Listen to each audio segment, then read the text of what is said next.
Setelah mendatangi Daigo, pada akhirnya Kanako mengatakan yang sebenarnya mengenai perkataannya tempo hari tentang Gingoto telah mengambil orok beremnya untuk dijadikan cemilan sosok monster penghuni pegunungan Kugemura yang diyakini sebagai kepercayaan penduduk setempat. Menumbalkan seorang anak kecil dianggap menjadi keberuntungan untuk bercocok tanam. Festival bebegik atau persembahan boneka manusia itu setiap tahun selalu dilakukan guna mensejahterakan masyarakat. Kemudian Shin memperlihatkan Gingoto sedang membantu proses persalinan dari Kanako. Saat itu Kanako sangatlah yakin jika sang jabang orok tidaklah meninggal dalam proses persalinannya, karena ia melihat oroknya bergerak dengan sangat jelas. Namun kenyataannya Gingoto berspekulasi bahwa oroknya telah meninggal dunia. Seperti yang kita lihat, memang benar jika orok tersebut bergerak, tidaklah meninggal. Kanako histeris ketika Gingoto membawa bayinya. Secara liciknya, sang ambu sangatlah bahagia dengan ia tersenyum sinis membohongi Kanako. Alih-alih melakukan sesuatu untuk sang putri, Sabu justru menahannya dan lebih menyakitkannya. Dia sama saja dengan nenek tua tersebut. Meskipun kejadian itu sudah lama, Kanako tidak bisa melupakan hingga detik ini serta sangat membenci Gingoto. Sabu bersama warga berbondong-bondong mendatangi rumah Daigo untuk menanyakan kenapa Daigo membawa Kanako. Jin tanpa pikir panjang langsung menjambak rambut Daigo lantaran kesal dengan perilaku yang tiada henti terus menyelidiki rahasia di balik misteri tersebut. Walaupun demikian, Daigo tidaklah takut sama sekali dengan peringatan dari Jin. Sebaliknya, ia menyerang Jin untuk menghentikan aksi tidak sepantasnya itu. Peristiwa ini disaksikan oleh warga dengan tingkah keduanya. Daigo akhirnya mengungkapkan bahwa ia masih menyelidiki kasus keluarga Goto tanpa sepengetahuan Yuki dan penduduk setempat, karena semua warga tidak bisa dipercayai satu sama lain. Bukan tanpa sebab kenapa sosok Jin sangatlah marah kepada Daigo dengan aksi keingintahuannya itu. Rupanya Jin ternyata satu server dengan keluarga Goto. Ia pun bersama keluarga Goto berencana akan membunuhnya karena itu akan menghentikan langkahnya. Keisuke hanya terdiam mendengar semua berita tersebut. Ia menunjukkan ekspresi memegang shotgun menunjukkan ia akan melakukan hal buruk kepada Daigo. Di satu sisi, Daigo terus-menerus memikirkan kemanakah orok-orok yang diculik oleh Gingoto. Ia pun berniat akan menemukan tempat rahasia itu yang disembunyikan oleh keluarga Goto. Tak berselang lama, Keisuke mendatangi rumahnya untuk sekedar mengajaknya berburu di hutan. Pada mulanya, Daigo curiga mungkin ajakan itu akan mencelakainya mengingat dia adalah salah satu keluarga Goto yang sedang ia selidiki. Tetapi lantaran berduaan doang tidak berkomplot, Daigo pada akhirnya menyetujui ajakan itu. Namun, Yuki mengingatkannya untuk tidak pulang terlambat lantaran hari ini adalah malam spesial bagi keluarganya. Sesampainya di hutan, Daigo baru menyadari jika Keisuke memang mempunyai niatan tidak baik dengan ia membawa ke tengah hutan hanya untuk menggertaknya. Dengan perilaku Daigo terus mengusik mereka menggali semua informasi keluarga Goto. Mengetahui hal tersebut, Daigo tidaklah takut sama sekali dengan ancamannya. Ia mempunyai nyali besar mengajaknya untuk berduel jika diperlukan. Keisuke sangat mengapresiasikan atas kepahlawanannya untuk membunuh seseorang demi anaknya. Tetapi ia berkata pria yang tak mengotori tangannya demi keluarga itu tidaklah berguna. Lantas Keisuke tidak menyia-nyiakan momen epik tersebut untuk membunuhnya. Secara mengejutkan, Keisuke mengarahkan senjatanya ke arah samping membunuh seekor rusa dan mengajaknya untuk mencicipi daging segar hewan tersebut. Dari semak belukar, salah satu keluarga Goto melihat kedekatan Keisuke dengan Daigo yang bertolak belakang di depan keluarganya yang akan melakukan sesuatu kepada Daigo. Lantas ia pun melaporkannya kepada Iwao mengenai kejadian tadi. Iwao sangat paham betul kenapa Keisuke enggan membunuhnya karena ia berpikir jika Keisuke tidak ingin mengotori tangannya di waktu yang berdekatan dengan pengangkatan kepala keluarga Goto. Maka dari itu merekalah yang harus mengotori tangannya untuk melakukan tugasnya. Sementara itu Daigo dikejutkan dengan keadaan rumah sangatlah sepi, tidak ada Yuki maupun Mashiro. Pada saat ia membuka pintu kulkas, Daigo baru teringat jika hari spesial ini adalah ulang tahun dari Mashiro. Ia pun mencoba menghubungi Yuki yang sedari tadi terus menghubunginya hingga 12 panggilan tidak terjawab. Seketika Daigo terkejut mendengar kabar dari Yuki jika Mashiro hilang. Panik dengan semua itu, keduanya mencari Mashiro dalam keadaan perasaan tidak karuan. Untuk kedua kalinya Mashiro hilang dari pemukiman. Yuki mendatangi Sabu apakah Mashiro ada di rumahnya atau tidak, mengingat Mashiro dekat dengan Kanako. Sayangnya hal itu tidak ada di rumahnya. Sabu pun mencoba untuk mengerahkan masyarakat untuk menemukan Mashiro. Di samping itu, diam-diam Kanako mendengar kabar tersebut. Mereka semua berkumpul di balai desa untuk membantu menemukan Mashiro ada di mana. Daigo yang mengetahui latar belakang penduduk setempat, ia pun mencurigai jika warga mungkin ada kaitannya dengan Mashiro hilang. Selain itu, Daigo menyalahkan semuanya kepada warga. Hal mengejutkan harus didengar oleh Daigo dan Yuki ketika Sabu mengetahui jika Daigo pergi berburu bersama Keisuke. Menambah kecurigaannya semakin tinggi jika warga memang saling bersekongkol. Ia pun tidak mempercayai mereka. Daigo memperingati mereka jika Mashiro diculik dan warga ada kaitannya, ia tak segan akan membunuh mereka tanpa ampun. Di tempat berbeda, Kanako rupanya mengetahui akan keberadaan dari Mashiro yang sedang bermain di tepi sungai bersama Tomoki, mencari kunang-kunang untuk bersenang-senang. Kabar tersebut akhirnya sampai kepada Yuki jika Mashiro tidaklah diculik, melainkan sedang bermain-main di tengah peting cuy. Obsesi dari Daigo mengingatkan Sabu akan sosok Osamu tentang kecurigaan itu berujung kehancuran bagi hidupnya. Yuki akhirnya bisa bernapas lega dengan Mashiro telah ditemukan dalam keadaan baik-baik saja. Ia pun sangat berterima kasih kepada semuanya karena telah menemukan Mashiro.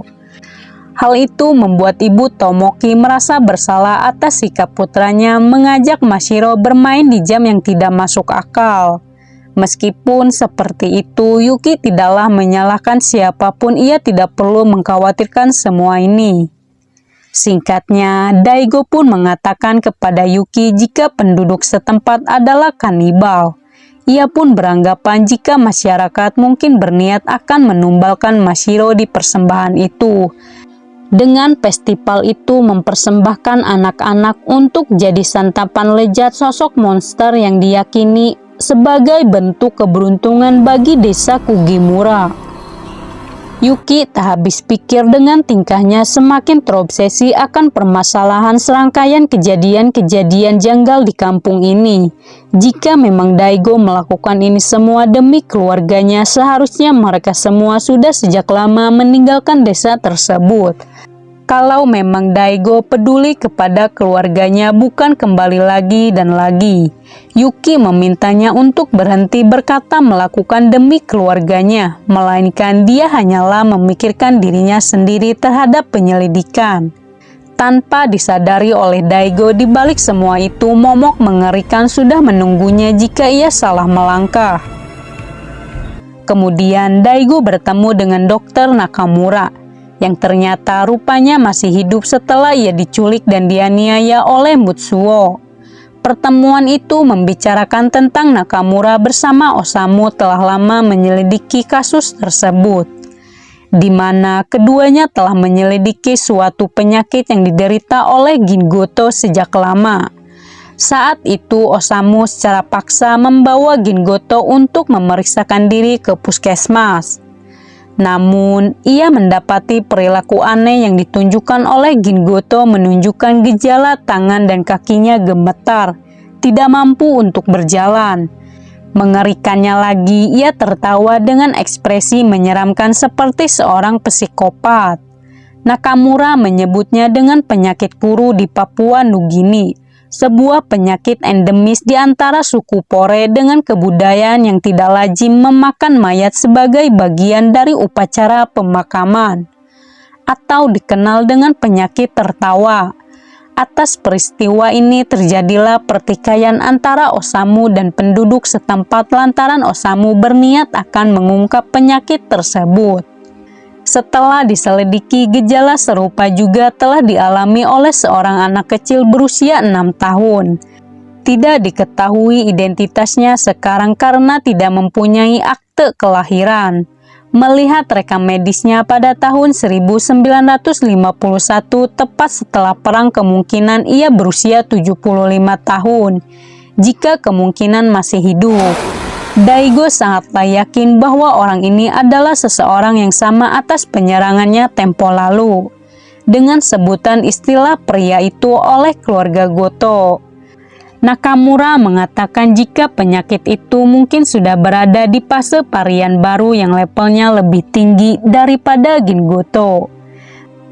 Akhirnya tibalah festival persembahan bebegik yang dirayakan sangatlah meriah, dihadiri oleh penduduk setempat dengan sukacita.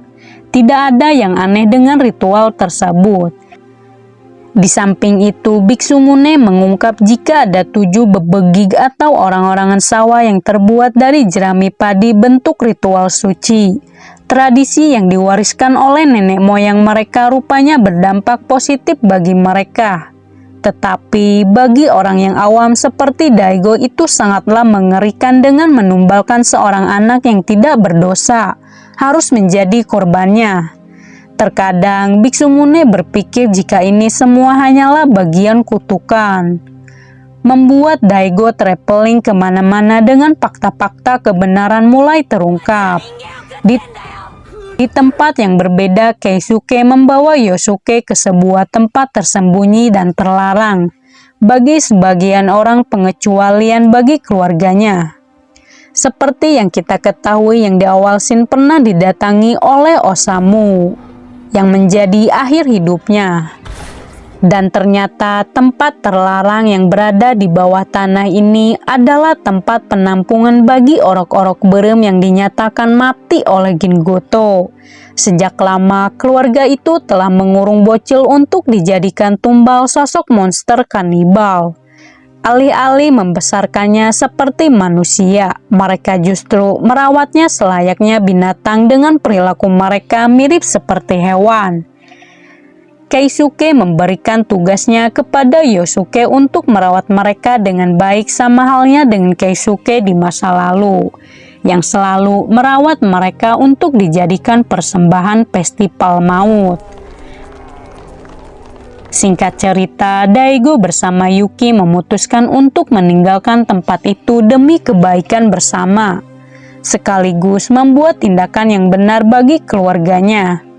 Naasnya, dalam perjalanan mereka mendapatkan serangkaian peristiwa mengerikan, di mana suruhan dari Iwao mencoba membunuh mereka.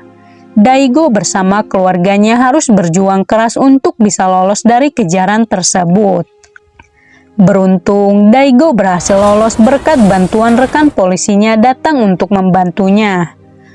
Namun, di balik itu semua, Daigo tidaklah ikut serta bersama Yuki dan Mashiro. Ia masih akan mengungkap sindikat para kanibalisme di desa terpencil itu karena kasus ini sangatlah berbahaya bagi keluarganya. Ia pun meminta sahabatnya untuk menjaga keluarganya.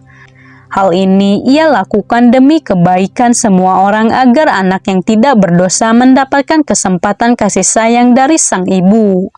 Terlepas dari semua ini, Yuki meminta Daigo untuk berjanji bahwa ia harus kembali bersama keluarganya. Yosuke cukup kesulitan dalam merawat para bocil yang sangat tidak bisa diam, susah untuk diatur. Iwao meragukan Yosuke mungkin ia tak mampu melakukan tugasnya dengan baik, mengingat masa lalu dari Yosuke pernah mempunyai hubungan yang sangat baik dengan Osamu. Takutnya pengkhianatan itu kembali berulang kembali yang kemungkinan sosok pengkhianat itu adalah Yosuke. Tak lama, Keisuke mendapatkan telepon dari Sumire. Akhirnya terungkap jika Sumire dan Keisuke menjalin hubungan di masa lalu. Sumire mengatakan kalau ia sedang hamil buah cintanya. Tetapi Iwao datang memecahkan suasana itu sehingga Keisuke tidak bisa berkata-kata apapun kepada Sumire. Hari ini adalah hari yang sangat berarti bagi Keisuke. Penantiannya selama ini akhirnya selesai dengan ia tak lama lagi akan resmi menjadi kepala keluarga Goto yang mampu mengendalikan semuanya atas keputusannya tersebut.